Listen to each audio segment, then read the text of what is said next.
लेकिन आज हम बात करेंगे थर्मो रेगुलेशन।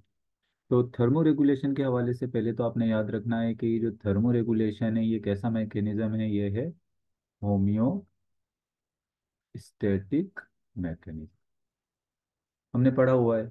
उसमें रेगुलेशन भी होम्योस्टैटिक मैकेनिज्म है, एक्सक्रीशन भी होम्योस्टैटिक मैकेनिज्म है। तो थर्मो रेगुलेशन क्या है? ये भी होम्योस्टैटिक मैकेनिज्म है, यानी चीज़ों को रेगुलेट रखने वाला मैकेनिज्म। रेगुलेट का मतलब क्या होता है? ना वो चीज़ बहुत ज़्यादा हो ना वो चीज़ कम हो, एक लेवल पर मेंटेन रहे।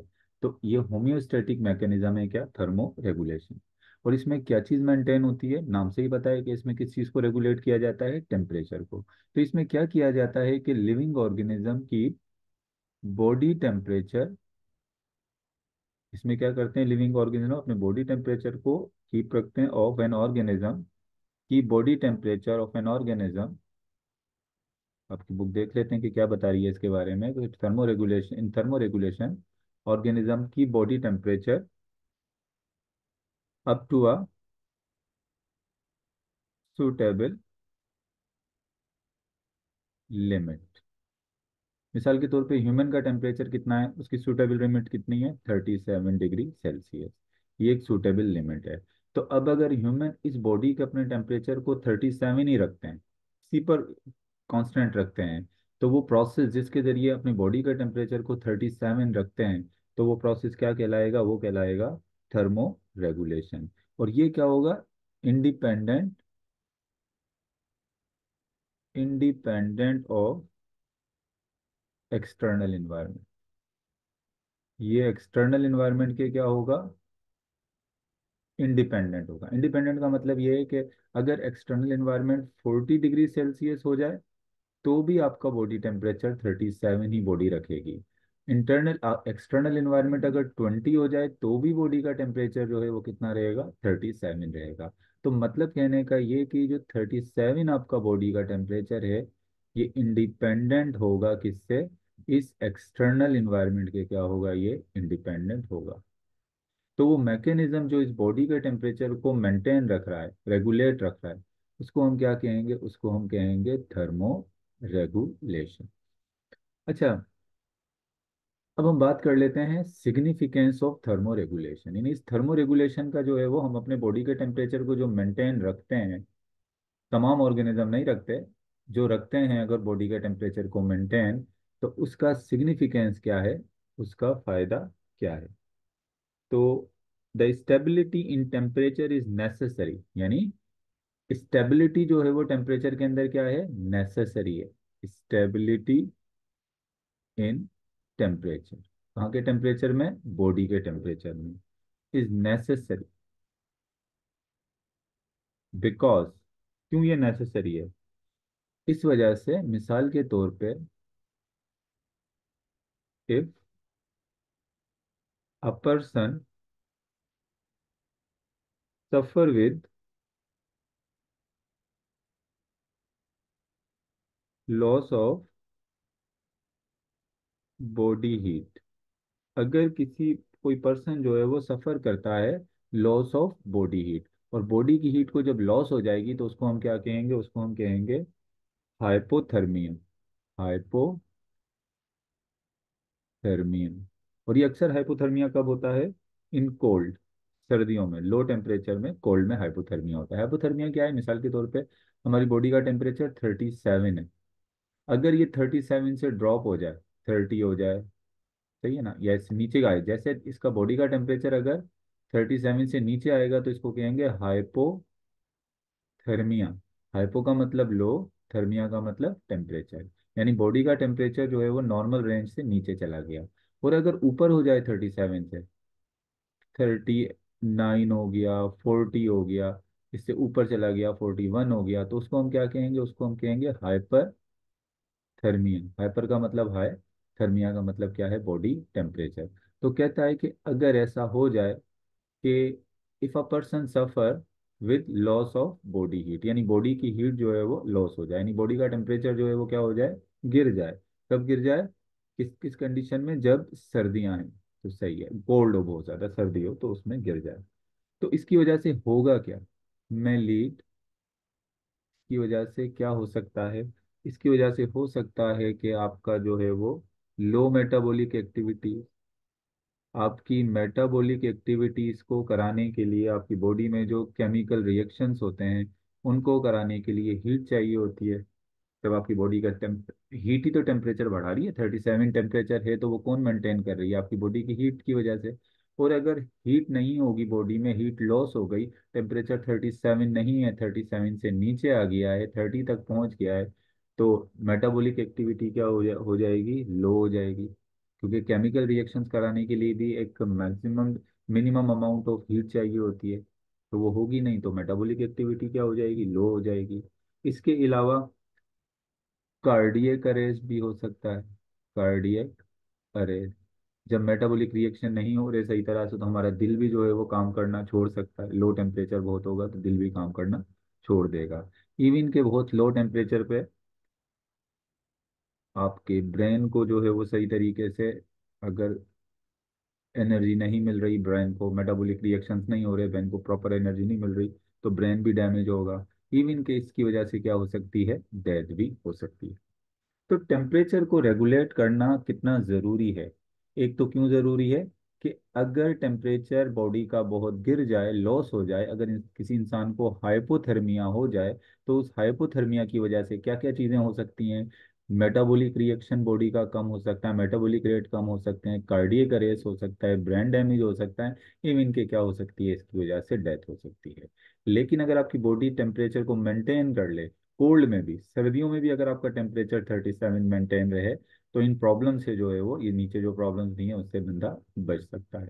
अच्छा, दूसरे नंबर पे अगर क्या हो, अगर जो है इफ बॉडी टेम्परेचर रेजेस अबो, अब अगर बहुत ज़्यादा गर्मी है और इफ बॉडी टेम्परेचर रेजेस बढ़ जाए अबो 40 तक, तो हमारी 37 to 42, यानी 37 से बढ़कर 42 और मजीद आगे बढ़ जाए, तो क्या होगा?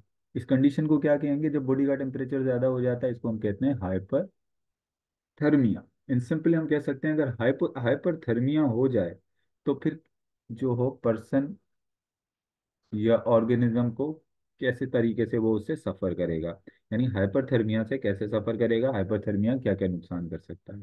हाइपरथर्मिया की वजह से हो सकता है फीवर, बुखार हो सकता है। बुखार में आपकी बॉडी का टेम्परेचर ज़्यादा हो जाता है, और आपको पता है कि पायरेक्सिया अगर हो जाए, बुखार अगर हो जाए, तो ज़्यादा टेम्परेचर की वजह से हमारे एंजाइम जो हैं वो काम करना छोड़ देंगे, एंजाइम काम नहीं करेंगे। इसके अलावा ऑस्मो रेगुलेटरी इम्बैलेंस भी हो सकता है। ऑस्मो रेगुलेटरी इम्बैलेंस, अगर बहुत ज़्यादा गर्मी है तो पसीना आएगा और बॉडी से पसीना और मिनरल्स निकल जाएंगे, तो फिर क्या होगा? ऑस्मो रेगुलेटरी इम्बैलेंस हो जाएगा। इसकी वजह से हीट स्ट्रोक भी हो सकता है, लू लग जाती है जिसकी वजह से, ये भी हो सकता है। इवन जो है वो इसकी वजह से क्या हो सकता है? डेथ भी हो सकती है। तो ये यहाँ पर हमने दो कंडीशन डिस्कस करी कि अगर टेम्परेचर को मेंटेन ना किया जाए तो पर्सन के, ह्यूमन जो है या कोई भी जो लिविंग ऑर्गेनिज्म है, वो हाइपरथर्मिया की तरफ भी जा सकता है, और किस तरफ जा सकता है? हाइपोथर्मिया की तरफ भी जा सकता है, और हाइपरथर्मिया की तरफ भी जा सकता है। अगर हाइपोथर्मिया हो जाए तो कौन कौन से प्रॉब्लम्स हो सकते हैं? ये प्रॉब्लम्स हो सकते हैं जिसकी वजह से डेथ भी हो सकती है। और अगर हाइपरथर्मिया हो जाए तो ये कुछ प्रॉब्लम्स हैं जो बताएं जिसकी वजह से क्या हो सकती है? डेथ भी हो सकती है। आगे मजीद बात अगर करें, तो जो अगर हम बात करें किसकी? टेम्परेचर की। टेम्परेचर के बारे में, temperature is a limiting factor for enzyme activity. Temperature is a limiting factor. अब देख लेते हैं कि लिमिटिंग फैक्टर क्या है। तो टेम्परेचर की अगर हम सिग्निफिकेंसी के बारे में भी बात कर रहा हूँ, तो टेम्परेचर जो है वो क्या है? Temperature is limiting factor for enzyme activity. देखो लिमिटिंग फैक्टर क्या होते हैं, सबसे पहले देखो लिमिटिंग फैक्टर किसको कहते हैं। देखो ऐसे फैक्टर जो ऑर्गेनिज्म की, किसी ऑर्गेनिज्म की ग्रोथ को, डेवलपमेंट को लिमिटेड कर दें। अब मिसाल के तौर पे टेम्परेचर है, अगर टेम्परेचर जहाँ बहुत ज़्यादा होगा वहाँ पर भी लिविंग ऑर्गेनिज्म इतने बेहतर तरीके से सर्वाइव नहीं कर पाएंगे। टेम्परेचर कहीं बहुत कम है तो भी सर्वाइव नहीं कर पाएंगे। तो इसका मतलब टेम्परेचर क्या हो गया? हमारे लिए भी क्या हो गया? एक लिमिटिंग फैक्टर हो गया। तो सेम इसी तरीके से एंजाइम्स के लिए भी जो है, एंजाइम्स की एक्टिविटीज के लिए क्या है, टेम्परेचर एक लिमिटिंग फैक्टर है।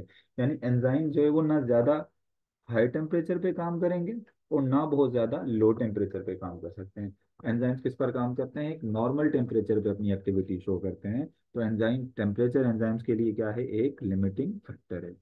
Change in temperature effect the working of enzyme. अगर टेम्परेचर में चेंज आता है तो वो किस पर इफेक्ट करता है, एंजाइम की वर्किंग पर। तो अगर मैं इसको ऐसे लिख दूं कि change in temperature affects working of enzyme, enzyme की वर्किंग पर क्या करता है, इफेक्ट करता है। और अगर एंजाइम सही तरीके से काम नहीं करेंगे तो आपको पता है हमारी बॉडी के केमिकल रिएक्शंस को यानी मेटाबॉलिक एक्टिविटीज को कौन कंट्रोल कर रहा होता है, एंजाइम। और उससे क्या होगा, which disturb which disturb the metabolic activity. तो मतलब टेम्परेचर अगर लिमिट में नहीं रहा तो एंजाइम अपना काम नहीं करेंगे, एंजाइम काम नहीं करेंगे तो मेटाबॉलिक एक्टिविटी आपकी क्या हो जाएगी, डिस्टर्ब हो जाएगी। हमारी बॉडी के अंदर जो रेस्पिरेशन हो रही है, हमारी बॉडी के अंदर जो प्रोटीन सिंथेसिस हो रही है, हमारी बॉडी के अंदर जो ग्लाइकोजिनेसिस हो रहा है, ग्लाइकोजन बन रहा है, ग्लाइकोजन टूट रहा है, ये सब क्या है, ये सब मेटाबॉलिक एक्टिविटीज हैं। तो ये सब कौन कराते हैं, ये कराते हैं एंजाइम्स। आगे चलते हैं, animals classification on the basis of thermo regulation. अब हम थर्मो रेगुलेशन की बेस पे एनिमल को कितने ग्रुप में डिवाइड कर, बात कर लेते हैं। Animal classification on the basis of thermo regulation. Thermo regulation की बेस पे एनिमल को कितने क्लासेस में डिवाइड किया है। अगर याद हो, ऑस्मो रेगुलेशन की बेस पे भी एनिमल को दो ग्रुप में डिवाइड किया था, एक ओस्मो कन्फर्मर थे और एक ओस्मो रेगुलेटर थे। वैसे थर्मो रेगुलेशन में भी कह सकता हूँ एक थर्मो रेगुलेटर है और एक थर्मो कन्फर्मर है। लेकिन जो आपकी बुक ने जो बताया है उस तरीके से अगर हम बात करें तो थर्मो रेगुलेशन की बेस पे हम एनिमल को तीन ग्रुप में डिवाइड कर सकते हैं। एक आ जाते हैं एक्टो थर्मिक, जिनको हम क्वाइकिलोथर्म्स ही कहते हैं। दूसरे आ जाते हैं एंडोथर्मिक, जिनको हम होम्योथर्मिक भी कहते हैं। और तीसरे जो हैं वो आ जाते हैं हेटीरो हेटीरोथर्मिक।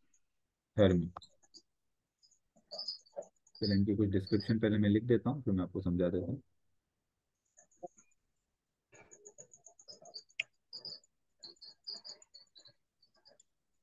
देखें, अब अगर मैं सिंपली अभी यहाँ की बुक के पॉइंट्स भी बताता हूँ, लेकिन अगर मैं सिंपली इनको डिस्टिंग्विश करूँ, तीनों को डिस्टिंग्विश करूँ, तो ऐसा होता है कि ये जो है ना एक्टोथर्मिक, एक्टो मीन्स आउटसाइड और उसके अलावा एक्सटर्नल, और थर्मो मीन्स टेम्परेचर। तो ये क्या करते हैं, अगर मिसाल के तौर पे गर्म सर्दियां हैं और इनको बॉडी के टेम्परेचर को बढ़ाना है, तो ये क्या करते हैं, ये जो हीट लेते हैं, इनकी हीट की जो सोर्स होती है वो क्या होती है, एक्सटर्नल सोर्स होती है।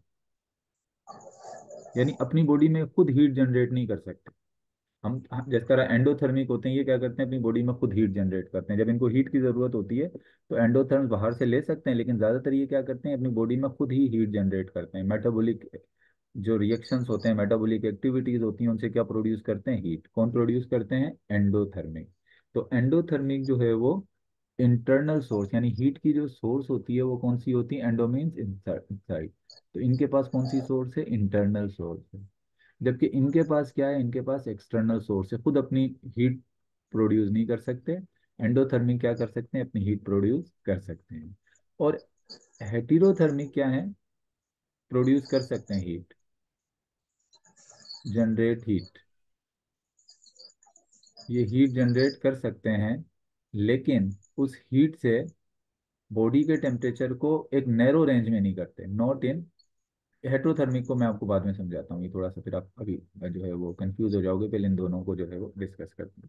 चलो सबसे पहले बात कर लेते हैं एक्टोथर्मिक की। तो एक्टोथर्मिक के हवाले से आपकी बुक कह रही है drive temperature temperature to warm their body, to warm their body from external source, from external source। हाँ, मिसाल के तौर पे ये लिजर्ड है। अब अगर सर्दियों के अंदर, अगर सर्दियों में इसको अपनी बॉडी को जो है वो वार्म करना है, तो क्या लेगी ये? सन बाथ लेगी, यानी जो है वो सूरज की, जहाँ पर सन रेज पड़ रही होंगी वहां पर ये ऐसे सन रेज इसके ऊपर पड़ेंगी, और उन सन रेज से क्या लेगी? उन सन रेज से हीट लेगी। तो यानी बॉडी की जो हीट है वो कहाँ से ले रही है? वो बाहर से जो है वो हीट ले रही है। तो मतलब dry temperature to warm their body, यानी बॉडी को वार्म करने के लिए टेम्परेचर कहाँ से ले रही है? एक्सटर्नल सोर्स, यानी बाहर से ले रही है। सन, यहाँ पर जो है वो सनलाइट से क्या ले रही है? ये टेम्परेचर ले रही, हीट ले रही है। हीट ले रही है बॉडी के टेम्परेचर को रेज करने के लिए। इसके अलावा relay on environmental heat source, ये किस पर रिले करते हैं? ये रिलाई करते हैं किसके ऊपर? ऑन इन्वायरमेंट हीट सोर्स, यानी जो इन्वायरमेंट की जो हीट की सोर्स है, मेन मेन सोर्स तो सन है, उसके ऊपर क्या करते हैं? ये रिलाई करते हैं, उसी से पर डिपेंड करते हैं। और इसके अलावा can operate at economical metabolic rate.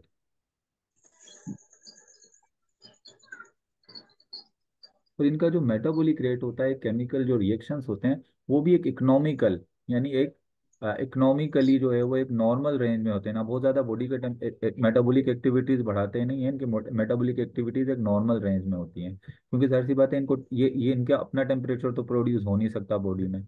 ये बाहर बाहर पर डिपेंडेंट है। किस पर डिपेंडेंट है? बाहर के टेम्परेचर पर डिपेंडेंट है, बाहर से हीट लेते हैं मेटाबॉलिक एक्टिविटी को सर्दियों में मेंटेन करने के लिए। तो इस वजह से ये अपनी मेटाबॉलिक एक्टिविटी को भी नॉर्मल रखते हैं, बहुत ज़्यादा जो है वो ना कम ना ज़्यादा, ये नॉर्मल रखते हैं। सही है ना? जबकि एंडोथर्मिक तो खुद अपनी हीट जनरेट कर रहे होते हैं, तो उनके लिए कोई प्रॉब्लम नहीं होता उनका, अगर मेटाबॉलिक रिएक्शन जो है वो ज़्यादा भी हो रहे हो।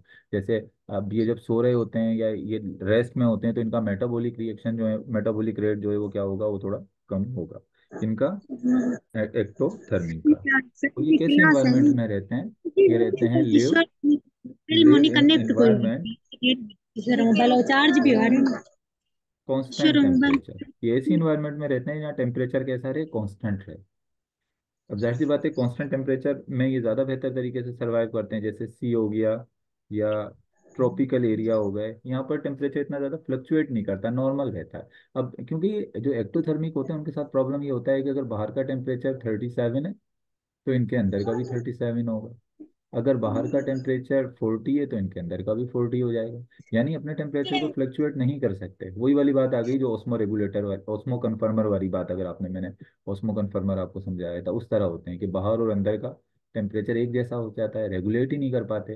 तो ये प्रीफर करते हैं कि ऐसी इन्वायरमेंट में रहा जाए जहाँ पर टेम्परेचर बहुत ज़्यादा फ्लक्चुएट ना करे, नॉर्मल रेंज में रहे। तो समंदर का जो पानी, समंदर में टेम्परेचर इतना फ्लक्चुएट नहीं करता। और ट्रॉपिक्स जो होते हैं, ट्रॉपिकल एरिया होते हैं जहाँ बारिशें ज़्यादा हो रही होती हैं, तो वहाँ भी टेम्परेचर बहुत नीचे भी नहीं जाता, बहुत ऊपर भी नहीं जाता। तो ऐसी जगहों पर ये रहना क्या करते हैं? पसंद करते हैं। ऐसी जगहों पर ये मौजूद होते हैं। तो इनके जो टेम्परेचर, ये जो गेट हीट, अब जो हीट मिलती है, ये हीट लेते हैं किसके जरिए? अपने बिहेवियल मैकेनिज्म को। ये क्या होते हैं? इनके पास बिहेवियल एडोप्टेशन होती हैं, नॉट फिजियोलॉजिकल। देखो बिहेवियल एडोप्टेशन क्या है? जैसे लिजर्ड जो है वो सूरज के नीचे थोड़ी देर लेट जाएगी, और उससे अपनी जो है वो क्या ले रही है? हीट ले रही है। तो ये इसका कौन सा मैकेनिज्म है? ये है बिहेवियल मैकेनिज्म। हाँ, अगर बॉडी के अंदर केमिकल रिएक्शंस के जरिए प्रोड्यूस कर रही होती, हीट जनरेट कर रही होती, तो वो फिजियोलॉजिकल होता। तो कहने का मतलब ये है कि एंडोथर्मिक जो एक्टोथर्मिक जो होते हैं, इनमें बिहेवियल होता है, लेकिन नॉट फिजियोलॉजिकल। फिजियोलॉजिकल ही नहीं हो सकता। फिजियोलॉजिकल का मतलब क्या होता है? कि खुद से बॉडी के अंदर हीट प्रोड्यूस नहीं कर सकते। अगर ये इनको सर्दियों में करना होगा, तो फिर जो है वो कैसे करेंगे? ये बेसिकली जो है वो बाहर से एक्सटर्नल जो हीट सोर्स है, स्पेशली जो सन होता है, उस पर क्या होते हैं? उस पर ये डिपेंडेंट होते हैं। कौन? एक्टोथर्मिक।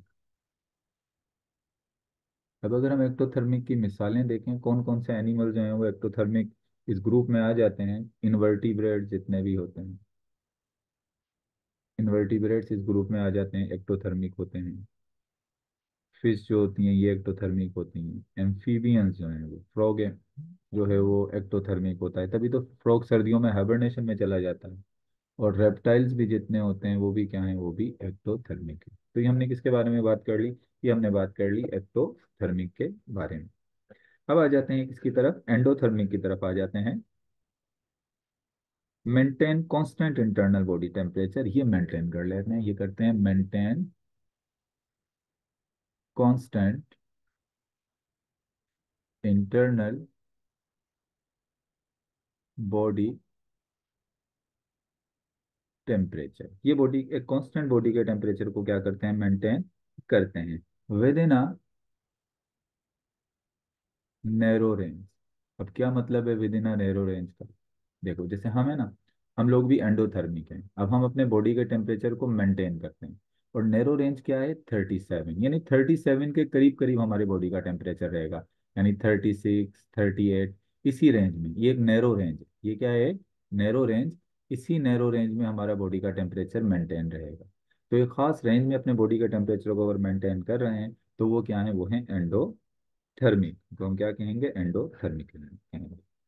अच्छा, इसके कैसे रेगुलेट करते हैं अपने बॉडी के टेम्परेचर को, ऐसे रखते कैसे हैं, regulate their body temperature, body temperature through internal metabolic process. यानी सर्दियों के अंदर जो है वो मेटाबॉलिक प्रोसेस तेज हो जाएगा, ताकि बॉडी के अंदर ज़्यादा हीट जनरेट हो। और गर्मियों में मेटाबॉलिक प्रोसेस थोड़ा क्या हो जाएगा, स्लो होगा। तो उससे जो है वो बॉडी क्या हो, थोड़ी हीट जो है वो कम जनरेट हो। मतलब सर्दियों और गर्मियों के अंदर इनके बिहेवियल और फिजियोलॉजिकल जो मैकेनिज्म होते हैं वो थोड़े से चेंज हो जाते हैं। किस लिए, बॉडी के टेम्परेचर को एक नैरो रेंज में रखने के लिए। ज़्यादातर किसके जरिए करते हैं, मेटाबॉलिक प्रोसेस के जरिए, जिसको हम फिजियोलॉजिकल प्रोसेस भी जो है वो कह सकते हैं। तो इनमें जो होते हैं टेम्परेचर को जो रेगुलेट करने की दो चीज़ें होती हैं, फिजियोलॉजिकल, जिसमें तमाम मेटाबॉलिक प्रोसेस आ जाएंगे, और दूसरा बिहेवियर। एक बिहेवियर भी होता है, जैसे हम लोग होते हैं सर्दियों के अंदर हम स्वेटर्स पहनते हैं, और सर्दियों के अंदर हम जो है वो, गर्मियों के अंदर हम लिक्विड चीज़ें ज़्यादा खाते हैं, भूख हमें कम लगती है। तो वो जो हम इस तरह से स्वेटर पहनना, या सर्दियों के गर्मियों के अंदर जो है वो ज़्यादा खाना खाना ताकि हम बॉडी में हीट जनरेट हो, तो वो क्या होता है, ये होता है बिहेवियर। और बॉडी के अंदर जो कुछ हो रहा है वो क्या होता है, वो होता है फिजियोलॉजिकल, जो कि हमारी के बॉडी के टेम्परेचर को क्या करता है, मेंटेन करता है। अब इसकी अगर एग्जाम्पल्स में देखें तो बर्ड्स जो हैं ये एंडोथर्म में आ जाएंगे, मैमल्स भी एंडोथर्म में आ जाएंगे, कुछ मैमल्स को छोड़कर। ज़्यादातर मैमल्स जो हैं वो किस में आते हैं, वो आते हैं किस में, एंडोथर्म की कैटेगरी में। अगर आपसे पूछा जाए वो कौन से मैमल्स हैं जो एंडोथर्म नहीं है, एक बेट हो गया, और दूसरा क्या हो गया, और दूसरा जो है वो बेयर जो हो गया, बियर जो होता है। ये दोनों क्या है, ये दोनों जो है वो एंडो मैमल्स तो हैं लेकिन एंडोथर्म नहीं है। अगर एंडोथर्म नहीं है बेट और बियर, तो ये एक्टोथर्म भी नहीं है। एंडोथर्म नहीं है तो ये एक्टोथर्म भी नहीं है। ये एक तीसरी कैटेगरी में आ जाते हैं, जिनको हम क्या कहते हैं, जिनको हम कहते हैं हेटीरोथर्मी। तीसरी कैटेगरी है जो कौन सी है, जो है हेटीरोथर्मी। तो चलो अब डिस्कस कर लेते हैं किसको, बात कर लेते हैं किसकी, हेटीरोथर्मिक की बात कर लेते हैं। ये क्या, इनकी जो है वो स्ट्रेटेजी क्या है, किस तरीके से ये बॉडी के टेम्परेचर को मेंटेन कर रहे हैं, कर भी रहे हैं या नहीं कर रहे हैं। तो अगर मैं इसको लिखाऊं कि ये क्या होते हैं बेसिकली, तो हम इनको कह सकते हैं कि switch between between endo and ectotherm. मतलब कहने का मकसद ये हो गया कि ये एंडोथर्म भी हो सकते हैं, ये एक्टोथर्म भी हो सकते हैं। जब इनको कह दिया हेट्रोथर्म, स्विच कर सकते हैं। यानी कभी एंडोथर्मिक भी हो सकते हैं और कभी एक्टोथर्मिक भी हो सकते हैं, यानी स्विच कर सकते हैं, चेंज कर सकते हैं एक्टोथर्मिक टू एंडोथर्मिक। मैं अगर ऐसे लिखूं कि ये कैन जनरेट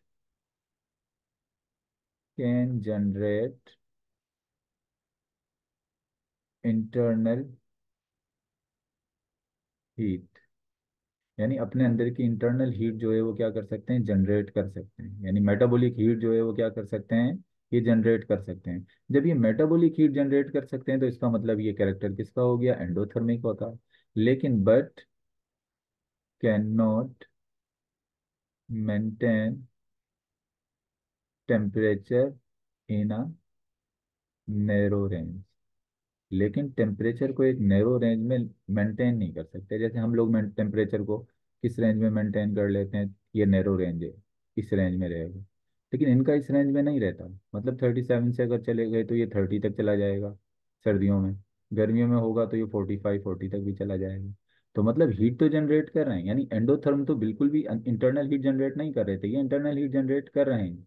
लेकिन क्या हो रहा है, उस जनरेट करने के बाद उस हीट से जो है टेम्परेचर को बहुत ज़्यादा मेंटेन नहीं कर पा रहे। तो इस वजह से इनमें कुछ कैरेक्टर किसके हो गए, कुछ कैरेक्टर हो गए, ये कैरेक्टर के हीट को जनरेट कर रहे हैं लेकिन उस हीट से बॉडी के टेम्परेचर को नैरो रेंज में मेंटेन नहीं कर पा रहा है। तो ये कैरेक्टर किसका हो गया, ये कैरेक्टर हो गया एंडोथर्म का। अब किस तरीके से ये एक्टोथर्म होते हैं और कब जो है ये एंडोथर्म में कन्वर्ट हो जाते हैं, कब मेंटेन थोड़ा बहुत करते हैं और कभी मेंटेन नहीं कर पाते। तो इनका जो होता है, यानी कि मैंने आपको कहा ना एक्टोथर्म भी हो सकते हैं और एंडोथर्म भी हो सकते हैं। तो कहता है अकर ऑन डेली बेसिस, ये एक्टोथर्म और एंडोथर्म इनके डेली बेसिस पे होता है और एनुअल बेसिस पे भी हो सकता है। अब इसका मतलब क्या है कि डेली बेसिस और एनुअल बेसिस। अब देखें, जैसे ह्यूमिंग बर्ड होते हैं ना, दिन के टाइम वो अपने टेम्परेचर को थोड़ा बहुत मेंटेन रखते हैं, क्योंकि दिन के टाइम वो क्या होते हैं, कंटिन्यू फीड कर रहे होते हैं। ह्यूमिंग बर्ड याद रखिएगा, दुनिया का सबसे छोटा परिंदा, दुनिया का सबसे स्मॉल जो बर्ड है वो कौन सा बर्ड है, वो है ह्यूमिंग बर्ड।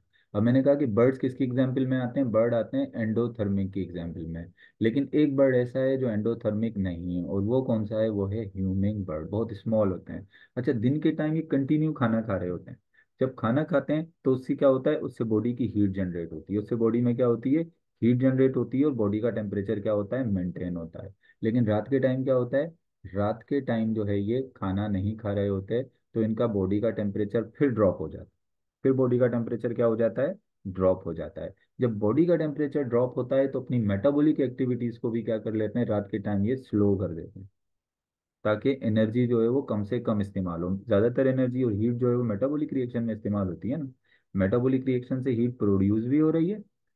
एक एक्सर्गोनिक रिएक्शंस होते हैं और एक एंडरगोनिक रिएक्शंस होते हैं, आपने पढ़ा होता है ना, कुछ के अंदर हीट यूज होती है और कुछ में हीट जनरेट होती है। तो ये जिनके अंदर हीट यूज हो रही है, तो वो मेटाबॉलिक रिएक्शंस क्या कर लें, बहुत स्लो कर देते हैं, ताकि कम से कम हीट क्या हो, इस्तेमाल हो रात के टाइम। तो अब कह दिया कि दिन के टाइम तो ये चलो एक्टोथर्म की तरह अपना बॉडी का टेम्परेचर थोड़ा मेंटेन कर रहे हैं, हीट प्रोड्यूस कर रहे हैं।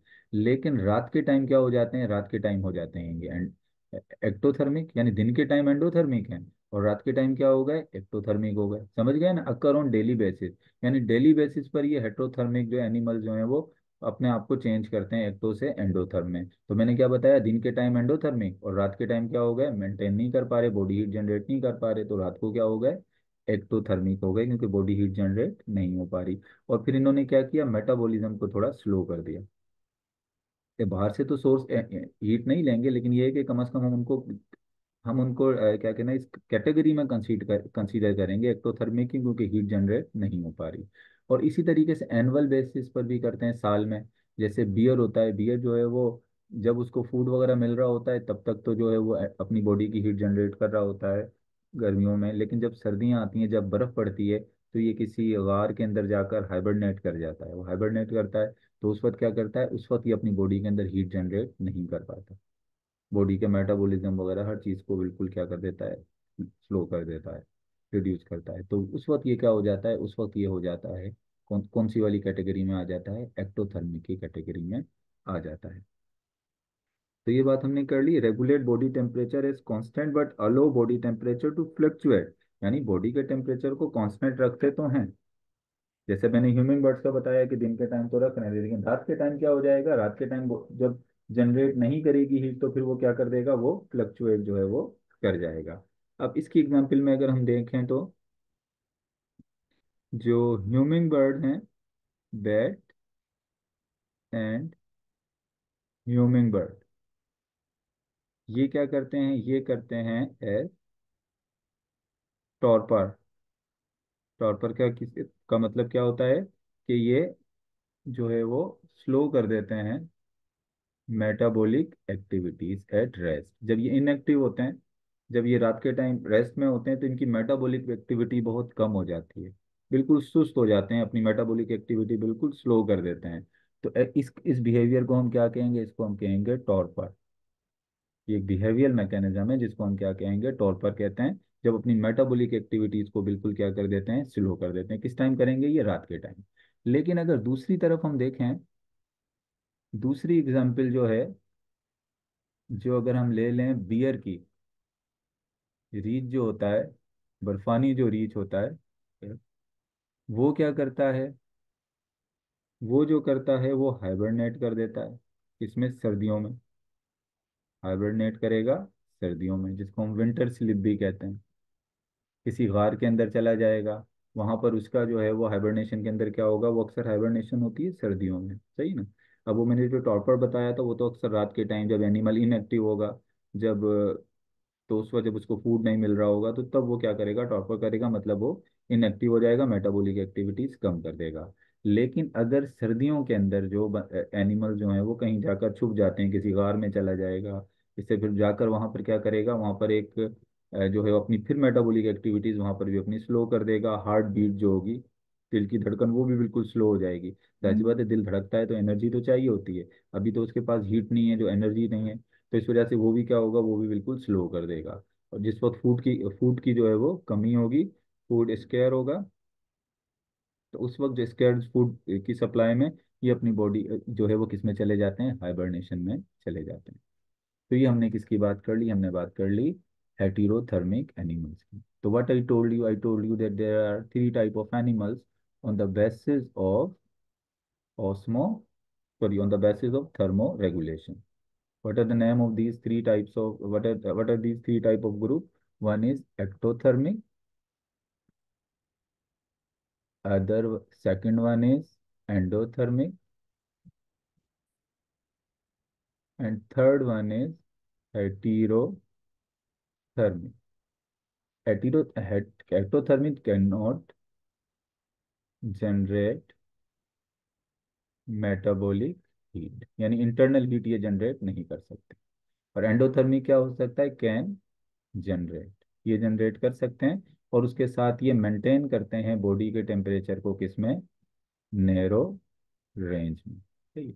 जबकि हेटेरोथर्मिक जो है वो कैन जनरेट, ये जनरेट कर सकते हैं हीट को, लेकिन can not maintain body temperature in a narrow range, एक खास रेंज में नहीं रख सकते। वो बढ़ भी सकती है और वो कम भी हो सकती है। It was all about three types of animal और three groups of animal on the basis of osmoregulation. अब कोई क्वेश्चन करना है तो आप मुझसे क्वेश्चन करें, क्योंकि अब इसके बाद हमने जो है